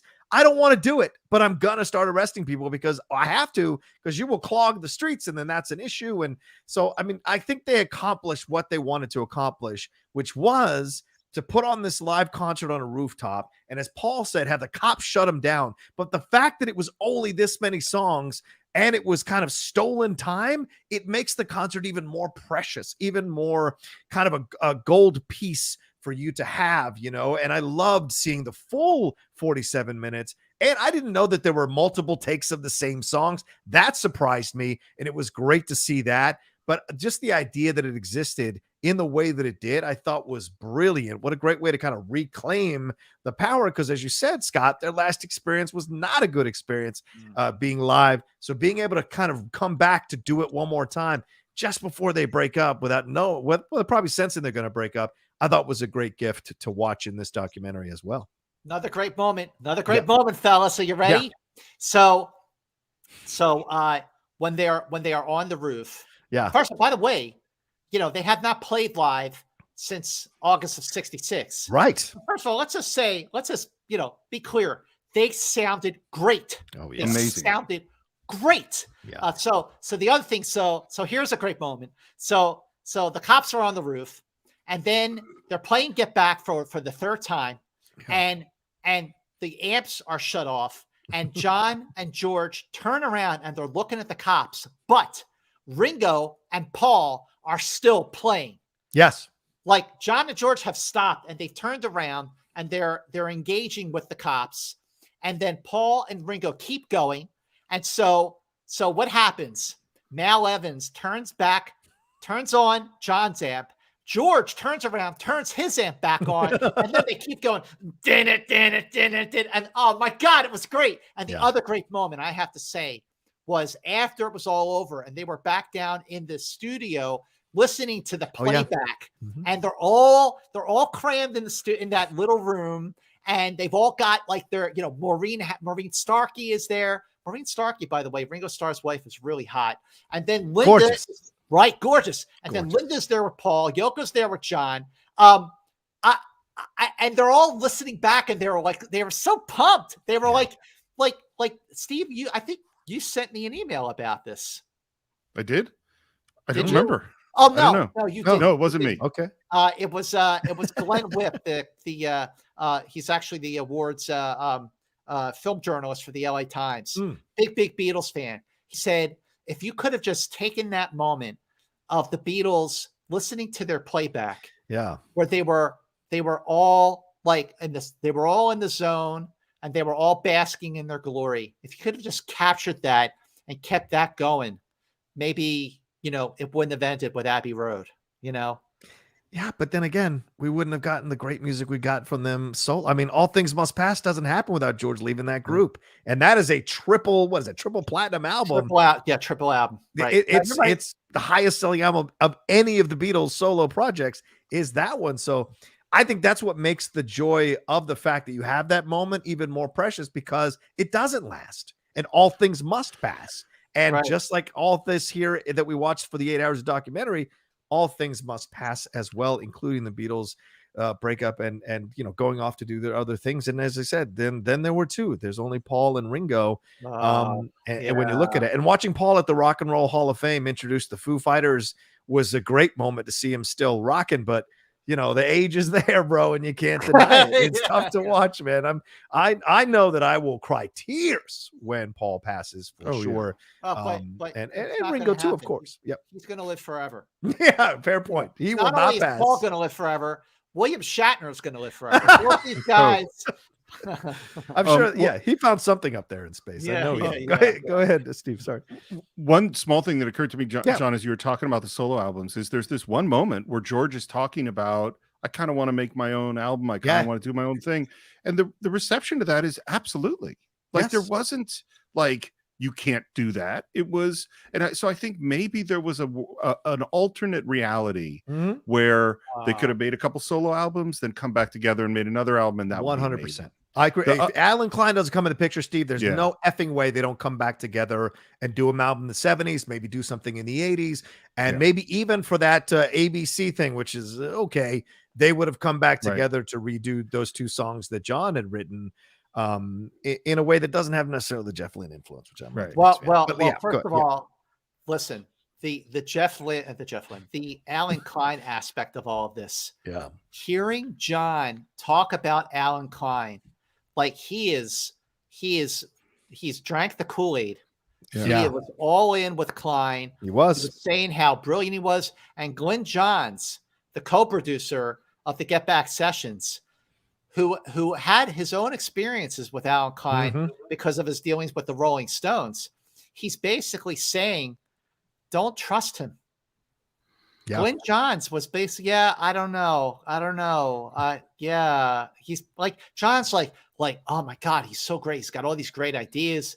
And then, but Glenn Johns is saying, but like, if you're talking to him about something and he's not really into what you're talking about, like, he'll always change the conversation. He's like saying, basically, don't trust him. Yeah. But then you had John and George and Ringo. They went with Alan Klein. Paul wanted to go with the Lee Eastman, his future father-in-law. And I get why John, George, and Ringo felt like that was a conflict of interest. I get that. But to this day, the Eastmans still handle Paul's like business affairs. Right. And after all the nonsense with Alan Klein was finally over in the mid-70s, once that contract ran out, the other guys said to Paul, hey, you were right. Yeah. But the tension is there that Paul is kind of bossing everything around. So the last thing they want to do was give him like official control, so to speak. So you get why they'd have an issue with it. Steve, you want to say something? Yeah, well, it's just on a different topic. One of the things I found so interesting is that John, through most of the rehearsal, isn't giving it 100%. Right. And he's goofing a lot, and they're doing, which I actually think is an interesting way to rehearse, because I think you do a song 15 different ways that are all sort of strange. You're locking it in a weird way. But as I'm watching it, not that he wasn't giving good performances, they are good, but I was going like, where's the rock star? Where is this guy? And when you get to the concert and he is 100% committed, you see like, oh, there he is. And I gotta say, watching John and Paul as the 2 frontmen, like, the power that those 2 guys have together is astounding. Well, shout out to them, like, dressing up for that, because it must have been cold as hell, for God's sakes. 2 things I want to hit on. We talked about all the favorite things. We got. I know we're running out of time here, but I would like to start with this question, and I'm going to answer it first. What was your weirdest moment of the 8 hours? For me, it had to be Peter Sellers showing up. Someone mentioned in the chat, and I wrote it in my notes. A man, and I tweeted about this, a man who is made a living from awkward comedic moments on screen actually walks into an awkward moment when the remaining Beatles are all joking about what to do with George and what they're going to do next. They're doing voices, and he is so uncomfortable, so obviously uncomfortable. And he is so like a few minutes later, he's just like, where's the exit? Where am I going? Yeah. It is so funny to see a guy who would normally mind this for comedic gold actually be super uncomfortable about the situation he finds himself in as he sits down with them. So that's my weirdest moment of the documentary. Do you guys have any weirdest moments? Well, I think, I agree with that moment. I'm going to tie that into something that Steve said earlier, because I never actually had a chance to chime in on this, is that, listen, as a diehard Beatlemaniac, I savor every moment of these nearly 8 hours. Having said that, there are moments where I do feel it drags a little. I did moments where I do feel like, let's get on with it. Was this trip really necessary? Did you really need to put that in there? Where I felt like it did drag. The Peter Sellers moment is awkward, and not in a good way. It's not in a productive way at all. Like, it was like really not necessary at all. That could have been lost. But also, so I think going back to John, what you said is, as a diehard Beatlemaniac, can I take that out of the equation and critique the film itself for being too long and indulgent? And yes, I actually can, because as a critic over these decades, there have been many times where I've had to watch something I love done badly and be honest about it. And I'm talking specifically about the 3 Star Wars prequels. You know, where I had to be really honest. We were doing so well. We were doing so well. But no, I mean, look, I love Star Wars, but I don't like those movies. Or I love Get Back, but yeah, I mean, I was watching a movie, watching when I binged it, and I was back here at home. I was my girlfriend Jennifer was over, and I was watching it with her, and I looked at her and I said, what do you think of this right now? She goes, like, can you fast forward this? And she loved the Beatles. She loves the Beatles. So, she plays guitar, she plays Beatles songs. Oh, nice. But yeah, that moment, John, for sure is weird. Yeah. I heard a great, just real quick before you go, Steve, I read a review rather that said perfectly, watch the first episode to get an idea of what is happening here, and then go and watch the 3rd episode and then circle back to the 2nd. That's how you do it, so you can enjoy it. There you go. And then if you stop the 2nd episode halfway through, you're not really losing much. Steve, weirdest moment of the documentary? So first of all, you're right about the Peter Sellers moment. That is weird. And it so lines up. I remember we did Being There on CineFiles right. at some point. Everything I've heard about Peter Sellers is he said he doesn't have his own personality. Yeah. He only has personalities. He is such this ridiculous, insecure, awkward person. Like in some ways, I think that captured him better than when he's putting on a show. That's the real guy. Yeah, here's the one moment, it's very, very brief, that jumped out at me was there's this moment where George Harrison sort of jokingly talks about, well, let's bring Bob Dylan in to join the band. And I was like, he's actually going to do that in the 1988 with the Traveling Wilburys. Is that good point? He is going to make a band with Bob Dylan. That's right. He was also pushing Eric Clapton. He was also pushing Eric Clapton like tea in the first episode. Like, why don't you just get Eric in here? He's going to do better than I can, for God's sake. So, well, like even when George leaves, George says, John says, if George doesn't come back, we'll just get Eric. First of all, we'll just get Eric Clapton. Like, sure. So crazy. Another thing I want to touch on real quick, the fashion is incredible in this show, right? On this episode, a documentary rather, all over, just the great shirts they're all wearing, Mike, and even more beautifully seen with the remastering here that we have, don't you think? Absolutely. I love George's outfits. And I gotta say, for all these years, all these decades being a Beatles fan, I was never crazy about Paul with the beard, but after watching Get Back for 8 hours or 16 hours, I kind of dig it. I think he looks cool with it. I like Paul with the beard, definitely. Yeah. What about you, Steve? What'd you think of the fashion? Well, as a person who, in both of I am deeply steeped in the world of high fashion. You are an icon. Care very true. A great deal about every piece of fabric I put on my body. I loved it. There's so much. We got the puffy shirts, we got the wearing weird ties, we got the bright purple outfits, and all the bright. And it's so funny, like, you think about our image of the first half of the 60s, and even the Beatles all dressed in the same suits, and now we have just this explosion of style and color. It's just amazing. Yeah, mirroring their own, walking their own paths, their own, expressing themselves in their own way. I will say my favorite piece is Ringo's shirt in the second episode of the documentary when they're doing all the stuff with Billy Preston, and then George's jacket, that fur which you see next to Scott's head, that fur jacket he wears in the Rooftop concert is still my favorite jacket, and I hope to one day find that thing because it is pretty awesome.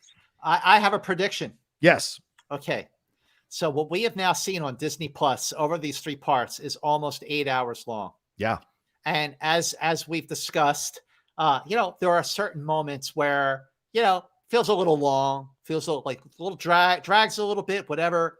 And certainly watching it a second time, I definitely felt that way. But so the question is, are we going to see more of the Beatles get back? And my prediction is yes, we will. Wow. A sequel? Here's why. Here's why, fellas. So yes, Peter Jackson gave us 8 hours, right? 8 hours out of 57. Now, if you noticed, other than the Rooftop stuff, the performances in the studio were not complete takes of songs. True. Okay. On Let It Be, the movie Let It Be, the performances are complete takes of songs. When they do The Long and Winding Road and Let It Be and Two of Us, they're the complete versions of the songs. And the only time you see the complete versions of the songs are on the roof because it's the whole thing. It's the whole concert.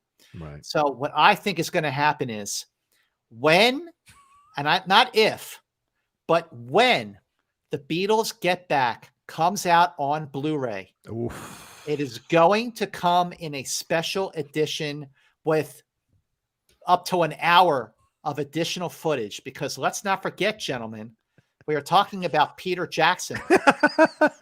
Okay. Travis Earl agrees with you. I find that hard to believe.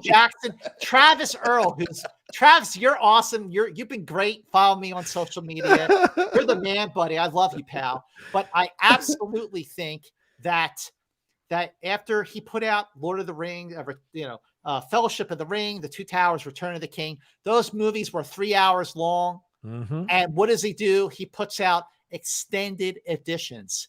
So you mean to tell me that Peter, I don't believe in a 90-minute film, Jackson is not going to put out an extended edition of the Beatles Get Back? I will bet you each, okay? Yeah. I will bet you each $5 that he puts out. I can't bet you because I agree with you. So, I'm not going to put my money up there. And Bitch Boy, for lack of a better term, said PJ said his initial cut was 18 hours. 18? Sweet Mary, Mother of God. I don't know if I could do 18 hours. I would watch that. Oh, God. Maybe over 9 days. Steve, what do you think? Do you think we'll get an extended cut? To me, putting out complete versions of the songs at least is a no-brainer. They have to do it. If they have the footage, the full footage of those songs with the new Giles Martin mix, which we haven't talked about, but like they should definitely put that out. And one thing, by the way, speaking of Giles Martin, here is the biggest surprise in the whole movie for me. Okay. Is, we talk about Epstein being the fifth Beatle. We talk about, but the other guy is George Martin. And I, through the whole movie, are going, when are we going to see the genius of George Martin? And he's silent. He barely says a word in the first 1.5 episodes, and then he moves some cables around and he's standing there a lot. But I was like, he's mostly absent, and it made me really sad. I wanted to see more of him. Well, he helped Yoko find classical music stores or yeah. No, you know what? I think George. Remember, there's that moment, Steve, in the documentary where George is talking to Michael Lindsay, annoying hog, and he goes, what about these microphones? Are these still going to be here? And he goes, well, yeah, we had to pick up the audio. We had to pick up the dialogue. And George Martin seems irritated with that. I don't think he was a big fan of this. Also, if you notice, most of the actual producing chores were done by Glenn Johns. Yeah. And they said that Glenn Johns has to be finished by the end of the month because he's going to LA to work on another album with someone else. So George was not the hands-on showrunner, so to speak, of the Get Back sessions. He didn't come back as a de facto producer like he was in the old days until Abbey Road. And it may just be because he doesn't want to give away his secrets being a great producer. It may be that he didn't want. I mean, some people really safeguard that because other people always, once your name gets known, people want to take what you got. People want to bite what you've created, your style, your tools, your tactics, whatever. They want to find out about it and use it themselves to achieve what they want to achieve. And maybe George was a little bit more like, don't take my stuff, I built it. So you just never know in that way. All right, let's wrap up here. Any final comments, anything we missed, anything you want to bring up that you make sure we highlight, or any final words about this documentary? Steve, I'm gonna start with you. For me, it's just, you really get to see that this is a really, really, really good band. And watching them play together and watching these songs come out of them and watching the connection and the fact that these are songs they just learned, and in this chaotic situation, they get up on a rooftop and they just destroy them. I mean, the performances are just, and I knew that the songs on the album came from these sessions, but I didn't know that it was, that was the song. They just, in that performance, there it was. That's the biggest thing. The biggest thing is the music. Fair enough. Fair enough. I'll go because Scott, you get the last word here. I'll say, for me overall, this was, how can I say, this was a way to fall back in love with the Beatles and deepen, as Scott alluded to earlier, deepen your affection for this band as a whole and for every person in this band individually, and really understand the genius in their abilities to construct a song or construct an intro, as Scott alluded to with Let It Be, or construct Get Back, just sitting on a chair, strumming the bass along. All of those things were great to see, but also it's a great snapshot of this time in their lives and the pressure that they were under. Ringo alludes to it when he says, everything we have to do has to be great, or else, because that's what people are expecting, or else we're going to get skewered.